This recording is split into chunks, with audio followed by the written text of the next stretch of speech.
Bueno, uste sentsazioak onak izan zila ez, puntua, azkenien etxetik kanpo, resultatu positiboa da, eta gehitzen soiez, eta uste dut partio horretan bai euki gaula igual aukerarik garbixenak, ez? Partio guztixan ziar, ezin egon aukera askorik, aukera garbixena bai, baina ez gauen, ez genitzun sartu euki genitzun aukera horreik, eta puntua positibotzat hartzen dut, ez? Oraingoz, bai, aurten uste dut, oraingoz, ikusitza klasifikazioa, ikusitza zema partio gehatzen dien, eta hori, sei partio faltan uste dut bai dela aurtengo partioik garrantzitsuena, ez?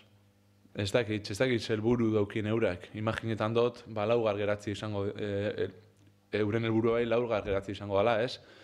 Uste dut, gure taldiak asko jolasten dagoela, zaitxik asko kostau jakuan altzia, eta inoiz, ni behintzat inoiz naz aurkitzu olako aukera baten. Eta uste dut gure taldia bai, gure esan gure jarraitzaileana, gure kluba asko dauela jokuen, ez? Partio hortan ez, geratzen dien sei partioetan.